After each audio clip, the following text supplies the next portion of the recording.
Rev Channel Crossover 加德士 JDM 延續經典嚟到第5輯啦。Evolution 啊，不過唔係普通版，係 TME 版本 ，Tommy Macklin 版本。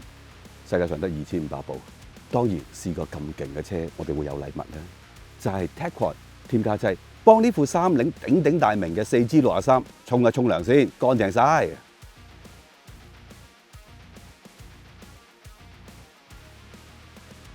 龍 Sir 呢架叫6代半咧，你有冇喺香港親眼見過咧？未啊，聽人聽得多。但係其實你就咁睇個樣唔係好覺嘅。當然好熟路筍嘅人就一定知啦。我哋唔係專家啲，通常係睇貼紙咯。呢個貼紙有就係6代半咧。但係奇怪，我哋今日真係揸一部真正嘅6代半啊 TME 版本啊，佢好似周圍都冇個 badge 嘅喎。好低調。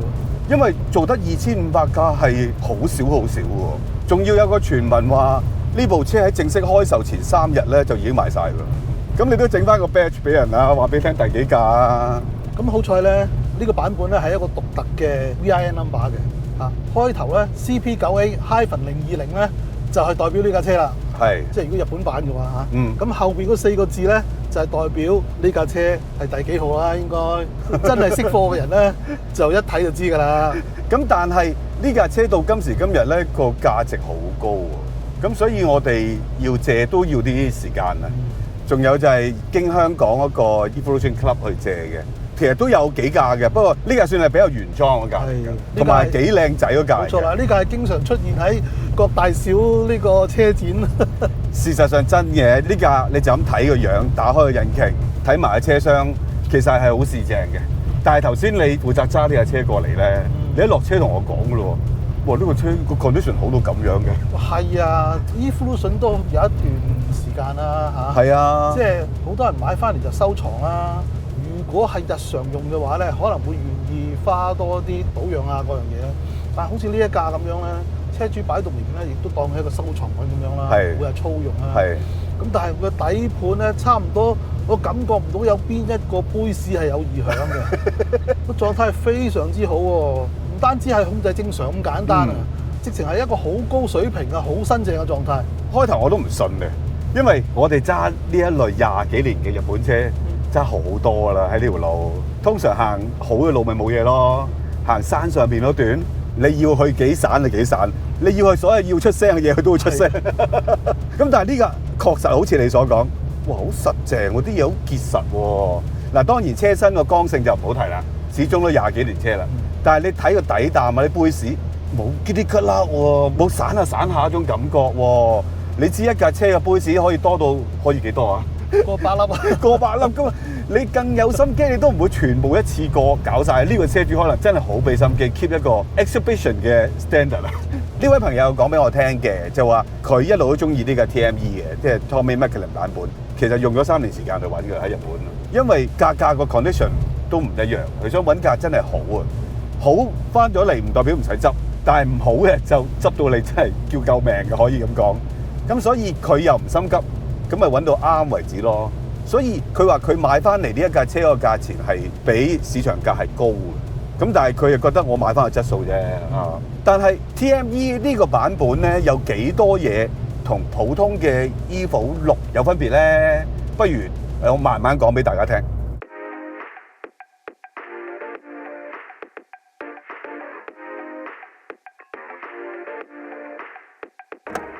呢部6代半嘅 TME 版本咧，引擎嘅改動唔係好大嘅。當然最矚目嘅就係我個 turbo 啦，而家用咗 titanium 嘅物料。我嗰個年代嚟講 ，titanium 真係相當難處理嘅。咁呢個當然留翻俾阿老 Sir 同佢慢慢傾啦。第二，你睇得到嘅最大唔同咧，同普通嘅 Evo 6咧，就係個 Tower Bar 咧已經係 standard 有嘅啦。不過其實咧 Evo 6嘅 RS 咧，其實 Tower Bar 都係 standard 嘅。另外一樣嘢就係睇唔到嘅，要揸先感覺到嘅，就係個軚咧。個 ratio 咧係快啲嘅，即係再 sharp 成啲嘅。哇！好彩凍嘅啫。尾鼓尾喉都係唔同嘅，係啲高性能嘅版本嚟嘅。仲有一樣嘢，懸掛都係特別 tune 嘅，就係 for Timex road 嘅，即係唔係預你跑泥路啊、跑 rally 嘅，但係就 low 低咗10mm，所以睇落去有少少唔同嘅。仲有個 link 都係有啲唔同嘅，因為6代半 TME 版原裝咧係一個都係 Anki link 嚟嘅。但係就唔係呢一款，而家呢隻款咧係一個 option 嚟嘅，聽聞係幾貴下呢個款。但係原裝嗰個 Anki 17寸，又係特別破呢架車㗎啦。呢部 TME 嘅版本咧，個籠理論上就好容易認嘅。首先呢個座位咧有 Tommy Macklin 嘅限量版呢個手花喺裏邊嘅。呢個 Momo 軚盤咧，亦都有紅色嘅車線，好易認嘅。包括波棍頭啦、波棍座啦，都係有紅色嘅車線嘅。關於儀錶咧，理論上原裝係應該係黑底紅燈嘅。極速嘅數字咧，有啲人講咧就係260，有啲人講咧就好似日本版一樣就係180。究竟邊個係真定係兩個都係啱咧？咁啊，不如等觀眾留言講下啦。而家大家見到呢個 Ralliart 白底300極速嘅儀錶咧，其實係車主換落去嘅。一講到 TME 版本咧，大家一定係諗起紅色。其實 TME 有幾隻顏色嘅，即係紅色、白色、藍色、黑色，仲有一隻好似銀色咁嘅嘢。但係通常大家見嘅都係紅色，因為 Tommy Macklin 當年鬥 WRC 就係用紅色嘅車，所以紅色最多見咯。但係你睇翻個車頭，點解呢個車好似同我喺相片裏邊見到個 TME 版本有少少唔同嘅咧？其實呢架係加咗 option 嘅霧燈，而呢對嘅霧燈咧係 PIAA 嘅產品嚟，即係日本嘢嚟嘅。咁加咗之後咧，就會見到係完全對稱啦左右。因為 Evo 6.5 TME 咧，其中一個設計特點就係佢一個唔對稱嘅車頭泵把。而家咁搞之後就對稱咗啦，但係都係原裝嘢，不過 option 咁解啫。我踩緊油啦 ，sorry。咁你錯咗3波即係而家係1波嚟㗎啦。啊，嚟啦！嚟啦！你預接近3000轉到佢就嚟㗎啦。但係頭先我喺度試咧，佢而家5前速嘅啫嘛。咁1波去2波咧，都跌咗2500轉到嘅，都跌得幾多㗎。咁所以如果你真係好斯文咁揸呢架車咧，你都覺得哇！你食滯咗啊哥。不過你記唔記得我哋之前試咗2架 Evo 其實都有 turbo lag 嘅？係啊，係後邊嗰架 Evo 9有 Myfac 之後好少少。咁其實呢一個機器都係源自 Evo 3嗰個系列嘅。咁當然馬力就比 Evo 3我哋上次試嗰個就去到280匹㗎啦。咁啊呢個高性能嘅 turbo 咧，單 turbo、大 turbo、低壓縮比 turbo 咧係好正常嘅事。係嘅，只不過我哋遺忘咗咁解啫。喂，但係呢個 turbo 有料到喎。係啊，世界第一件 Titanium 嘅 turbo 喎。即係佢正式嘅物料名稱咧，應該叫 Titanium Alumina。係啊，即係鈦同埋鋁嘅合金嚟。係。當然係好輕啦。啊，即係鈦已經輕啦，再溝啲鋁落去再輕啦。但係其實唔係為咗輕一啲咁多。因為鈦鋁合金同鈦比咧，密度只不過係輕咗大約係8%嘅啫。哦，咁少 ，OK。佢最厲害嘅地方就係佢溝咗呢啲鋁落去，令到佢輕一啲咁多之餘咧，就係成個喺高溫程度之下嗰個穩定性，即係內高溫同埋嗰個剛性維持嘅溫度咧，係比 Titanium 更加好啊！咁而且佢嗰個溶解溫度咧，亦都輕輕低過 Titanium 啲咁多，所以令到個鑄造係容易咗。係。咁但係當時嚟講都係一件好難嘅事嚟嘅。所以喺呢個版本裏邊咧，出現呢啲咁新嘅物料咧，亦都令到佢唔單止係實用啦，亦都多咗 talking point 啦。係。去到若干年之後咧，先至有啲大廠成功地將呢一個咁樣嘅物料去量產做 turbo，係俾一啲當然係貴嘅車用啦嚇。係。當其時嚟講咧，貴嘅車都冇辦法，淨係得好少量嘅車可以享受得到呢啲咁樣嘅先進物料。唔怪得啦，即係呢副引擎其實同 Evolution 6基本上啲數值係一模一樣，得一個 point 係唔同嘅啫，就係風值扭力嗰個轉速啦，係低咗250轉。因為佢輕咗少少啦，轉得快咗啦，起圍嘅時候就會快少少啦。同埋應該 photo response 都會快少少㗎。係啦。嗱當然你要佢瞓醒咗之後先快少少啦。個轉速起咗之後，即係大概挨近3000轉，跟住嗰個轉速嘅提升，起碼一定係比 Evo 3係爽快嘅。你揸落去咧，感覺咧同之前我哋上次揸兩部 Evolution。我覺得呢架總體嚟講咧 ，condition 係好啲啦。再加上個 turbo 咧，上得快呢個感覺係明顯嘅。同埋咧，上大帽山咧，嗱，佢有個死油溫度標嘅。當你上到400-500度，你見到廢氣嘅時候咧，好多 turbo 車都開始軟嘅。咁但係佢嗰個高溫程度之下個穩定性咧，相當之好嘅。即係你由山腳踩到上山頂咧，你都唔會話有腳軟嘅情況啦。頭先我見過一個溫度大概去到600度。600零咯，都係上山時先出現啫。啊，落山當然冇咁高溫啦。因為Titanium Alumina呢種物料咧，受熱咗之後開始輕輕變形軟化咧，未溶啊。其實係好高噶，佢去到1000度咧，嗰個所謂 gripping 咧先至慢慢開始嘅。呢樣嘢咧就比大部分嘅金屬都係要好嘅。即係除咗個 turbo 之外，當然仲有其他嘢啦，但係唔係好多，真係唔係好多嘅。車身剛性提高咗啦，即係加強咗某啲 point，但係佢啲 point 有啲奇怪嘅喎。我哋見開嘅高性能車強化咗嘅車身，通常係好多地方噶嘛。係。但係佢好似畫龍點睛咁嘅啫。嗰個年代咧，仲未有而家啲咁靚嘅高拉力鋼。咁於是乎，你要想將個車嗰個剛性 overall 提高咧，你一係就整厚啲嘅，整厚啲嘅車重晒㗎啦。咁於是乎咧，佢就唯有喺啲關節嗰度咧着墨啦。因為你一扭嘅時候咧，肯定係有其中有啲位係最受力嘅。佢就喺嗰啲位，即係譬如玻璃窗嘅4個角啊，頭尾個 short tower 啊，就喺嗰啲位嗰度加強。因為未有翻天覆地嘅 hot forming steel 咁啊，未出現啊嘛。咁所以咧，佢就用最少嘅重量增加啦，得到最高嘅效果啦。呢個都係一個 trade off。當時嘅技術限制之下咧，做到咁樣就算係咁。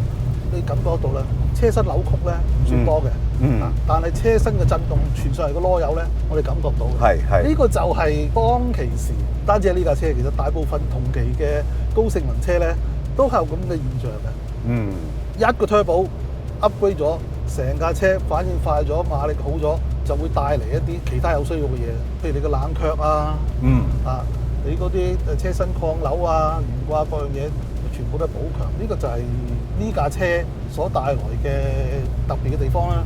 喂，仲有一樣嘢啦，我哋感覺個 brake 都好似 upgrade 咗。哦，一講下 brake 就好犀利。係啊，嗱，試一腳嗱，龍 Sir。即係好大力嘅 brake 咧，固之然係重要啦。係咯。但係除咗大力之外咧，一個好嘅 brake 咧，仲應該有其他嘢嘅。第一感覺就係話，咦，個 brake 個動力輔助好少，即係需要嘅腳力係大嘅，但係冇虛位嘅。而且咧，你踩落去咧，越大力咧，嗰個反應咧就係成正比喎。嗱，呢樣嘢真係好難。你要整到比呢個好大得嗰啲大貨車一腳揼落去係好大力㗎。係啊。但係你要同你嗰個 input 嗰個力量成線性咧，係冇虛位咧。呢樣嘢真係好難㗎。賽車咯。係咯。你記唔記得我今朝第一時間同你講？我哋揸嗰啲100-200萬嘅車咧，個比例都好似冇呢架咁靚。係，呢架真係好個感覺好 perfect 啊，好有比例感。可能未掂過呢車嘅人會開頭有啲驚嘅。係，因為佢個動力輔助少啊嘛。係啊。但係如果你喺賽車場玩過咧，你知道大約咩事，或者你揸嗰啲好老爺嘅冇動力輔助比例嘅車咧，你就知道係咩嘢嘅。即係你冇嘢嘅，隻腳大力少少咁簡單嘅啫。但問題就係一路俾力落去咧，嗰個準確啊！你試低兩腳之後咧，你就可以越嚟越拿捏得準啦。即係你幾時 double 力啊，幾時收車啊，去到咩時候鬆翻隻腳啊？係，都做得好準啊！我相信咁好嘅比例咧，就來自佢用咗好靚嘅硬件啦，再加上個車唔重，1300幾公斤啦，真係唔重啊！係啊，1300幾公斤用咁大個鮑魚。係好巨型嘅碟，再加上而家呢條胎又係 DLR 胎咁上下嘅嘢嚟嘅，同埋我哋聽嗰啲比嘅聲同埋磨出嚟都冇乜分咧，即係佢用嘅皮咧，佢唔係好進取啊，佢反而係用翻一啲咧實用性啊，唔係超高性能嘅，先至有一個咁好嘅感覺啊！即係我哋完全唔需要 warm up 㗎，你第一腳伸落去就已經覺得哇好正嘅咧。你知一般人都係習慣咗下阻力俾到你，或者電俾到你嗰種倍增嘅力量嗰種快感㗎嘛。你冇諗過個 brake 要踩到咁低噶嘛？其實佢唔係踩得低，係你要用得大力。咁你越大力就會揾到個感覺，原來佢個力量係同你嘅腳力係相成正比嘅。咁其實係好美妙嘅。另外你覺唔覺咧？揸呢架咧喺大帽山行咧，其實同我哋上次試都有相類似嘅。其實你好識利用個波箱個波牙去做嘢，因為佢真係有 turbo lag 噶嘛。有好多時候你低過3000轉唔係話行唔到冇問題嘅，只不過冇一個 instant 嘅 response 嘅油門。如果你真係成日都想話隨傳隨到嗰啲嘢，咁你真係要3000轉以上。係啊，要 keep 住嘅。你知大帽山上山有幾個都係慢慢地嘅慢彎嚟㗎嘛？我有時喺度諗，如果我真係唔係好快嘅話咧，其實真係可能要轉一波。係啊，所以我覺得呢架車好玩嘅地方咧，就係今朝我成朝喺度試啲蛙呢腳啊，兩腳咁樣係嘛？係啊。咁所以如果你作為一架練棍波咧，其實呢架咧你係被逼一定要勤轉波。如果上緊斜路，當你覺得架車唔夠力咧，你轉一個波其實係唔夠嘅。你轉完之後發覺唔夠，再轉到第二個咧，你架車再慢咗好論盡。係啦。你有兩個做法啦，第一就係你經常alert自己 keep 住轉數啦，所以我哋呢種 overpower 嘅揸法啦，啊隨傳隨到啊嘛。第二個做法咧就係懶啲，但係咧你就修練到咧，係啦，你就蛙呢腳，係啦，真係隨時都做到 double clutch 嘅。係啊，因為2轉1，有時3轉2都需要嘅。我諗有啲觀眾有時候留言問你啊，係啊，喂 double clutch 幾時先用啊？係啊，有時咁嘅情況之下就經常用到啦。當然今時今日嘅車好多都未必需要真係做嘅，咁但係作為一個中意揸車嘅人咧，你識咧就可以揸好多車，而唔會揸爛去。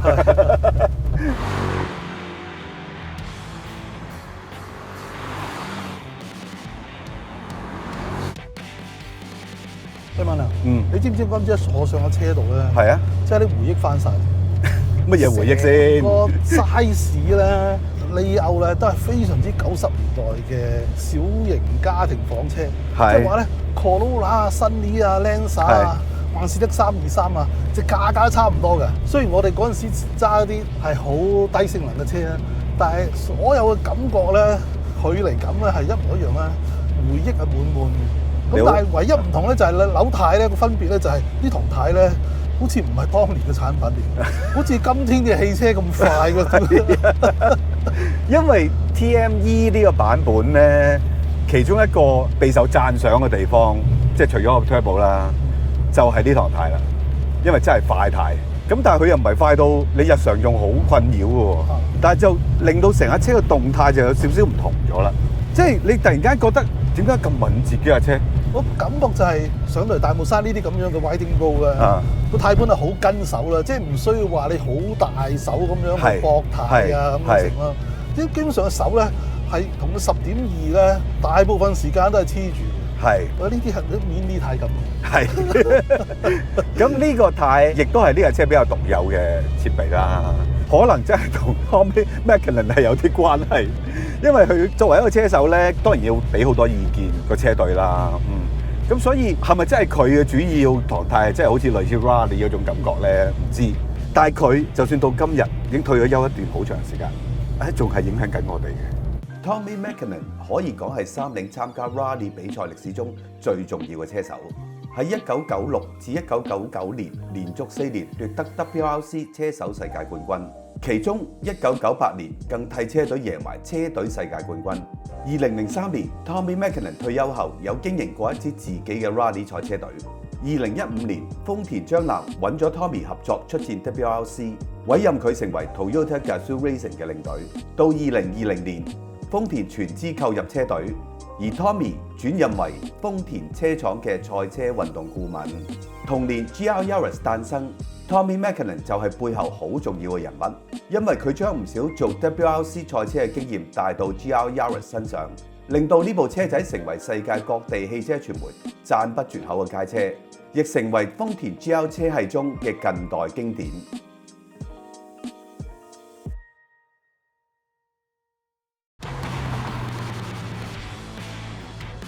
其實講起上嚟咧 ，Lancer Evolution 我覺得係一個好有趣嘅現象。因為你諗下，三菱其實最初呢一套咁樣嘅4驅 Turbo 咧，係放喺啲跑車上高嘅，即係 Starion 啊，GTO 啊。咁後來咧攞去參加越野賽咧，佢就放喺架 Gallon 嗰度 VR4 啊。因為發覺都係論盡啦，大部冇乜成績，但係一放咗落嚟呢架家庭房車呢個 bread and butter 嘅，竟然就成功咗喎。連帶咧，咁啊日本各大車廠咧都將佢呢一個級數嘅車咧，就攞出嚟發展4驅賽車喎。但係喂外國好似冇呢樣嘢喎，外國咧就一係咧佢就 Day One 就整架跑車啊，又或者啲好細架嘅車啊。咁佢揾一架純到好似係綿羊仔咁樣嘅家庭房車，然之後將佢發展到咁樣咧，呢樣嘢咧影響咗個車壇都有10幾年。但係慢慢到咗今時今日咧，就似乎就冇咗呢一個咁樣嘅光景。你而家見到世界越野錦標賽咧，都係變翻嗰啲compact 啊、subcompact 嘅 hatchback 為主啦。同埋始終都改咗例咧，呢架車算係 WRC 嘅 A 組例最後一款嚟。所以呢架係好家庭車嘅一架超級高性能嘅車，280匹，300幾牛噸米，其實幾得人驚嘅。再加上佢有無限嘅改裝潛能。你成日形容嗰句料到1000匹。係啊，呢度1000匹得㗎。有段時間啲人改車改到好瘋狂啦，即係唔注重平衡啦。你有冇聽過咧？最極端就係把遮溶咗啊嘛。係，就係你係咁擠啲油落去，係咁加大個 turbo 壓力啊！你冇考慮到嗰啲熱出唔出到嚟啦，結果出唔到嚟，咪把遮溶咗咯。同埋好老實啦，架車係熱嘅呢架，仲有龍 Sir 睇下個油標。哇！犀利啊，犀利啊！我哋兜咗幾個圈啫嘛，半缸油啦。你話你今朝嚟到架車差唔多滿油㗎嘛？係啊係啊，直頭係滿啊！哇！而家差唔多到底咯，剩翻1格啊！好驚啊！不過夠嘅，而家我上緊斜啫。